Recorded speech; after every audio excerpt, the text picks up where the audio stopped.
சென்னை கோயம்பேட்டில் தேமுதிக பொதுச் செயலாளர் பிரேமலதா செய்தியாளர்களை சந்தித்து வருகிறார். அதனை பார்க்கலாம்.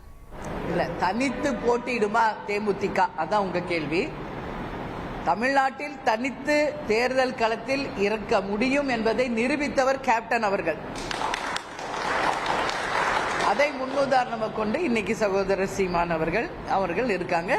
விஜய் அவர் நிலைப்பாடை இனிமே தெரிவிக்கணும். அதனால இனிமேல நாங்க தனித்து போட்டியா கூட்டணி அமைத்து போட்டியா அப்படிங்கறத இன்னைக்கு இப்பவே நான் சொல்ல முடியாது.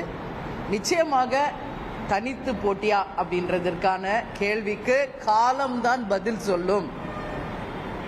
எனவே நிச்சயமாக அதற்கான சந்தர்ப்பம் வந்தால் அதுக்கு ஒன்று நாங்கள் பயப்படக்கூடியவர்களோ சளைக்கக்கூடியவர்களோ கிடையாது. தேசிய முற்போக்கு திராவிட கழகம் ஏன்னா எத்தனையோ தேர்தல்களை எத்தனையோ இடைத்தேர்தல்களை தனியாகவே களம் கண்டவர்கள்.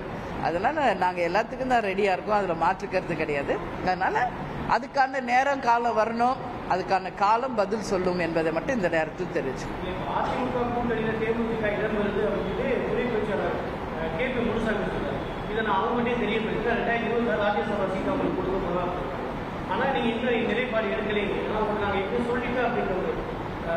இல்ல, அதிமுக அவங்க கருத்து சொல்லியிருக்காங்க. அதை நாங்கள் வரவேற்கிறோம்.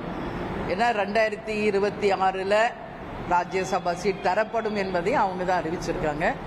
இது நான் ஏற்கனவே எல்லாமே உங்ககிட்ட சொன்னதுதான் திருப்பி எனக்கு சொல்ற மாதிரி இருக்கு. 5 பாராளுமன்ற தொகுதி பொறுப்புகளுக்கு நம்ம அறிவித்த போதே ராஜ்யசபாவும் அறிவிக்கப்பட்ட ஒண்ணுதான். ஆனா வருஷம் அதுல குறிப்பிடவில்லை. அதனால நாங்க அப்பவே கேட்டோம் வருஷம் குறிப்பிடுங்கன்னு. அப்படி வருஷம் குறிப்பிடுவது வழக்கத்தில் இல்லை என்று அண்ணன் எடப்பாடியார் சொன்னார். அதை விட எழுத்துப்பூர்வமாக நான் தர்றதை விட என்னுடைய வார்த்தைகள் தான் மிக மிக முக்கியம். ஒரு வார்த்தை கொடுத்தா மாற மாட்டோம் அப்படின்ற உறுதியும் அவர் கொடுத்தார். இப்ப இந்த முறை இல்லை, 2026 ராஜ்யசபா அப்படின்னு சொல்லியிருக்காரு. எல்லா பிரஸ் மீட்லயும் நான் சொல்றதுதான் சொல்றேன். பொறுத்தார் பூமி ஆழ்வார். நிச்சயமாக அதுக்கான காலம் வரும். அதனால வெயிட் பண்ணுங்க.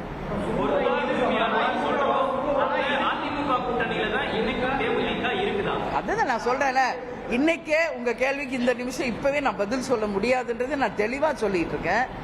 ஏன்னா இப்போ நாங்க 6 மாதம் எங்கள் கட்சி வளர்ச்சி பணிகளை மட்டும்தான் போக்கஸ் பண்றோம். எவ்வளவு வாட்டி உங்களுக்கு சொல்லிட்டேன். எதுக்காக இன்னைக்கு ஆலோசனை கூட்ட கட்சியில யோசிச்சு பாருங்க.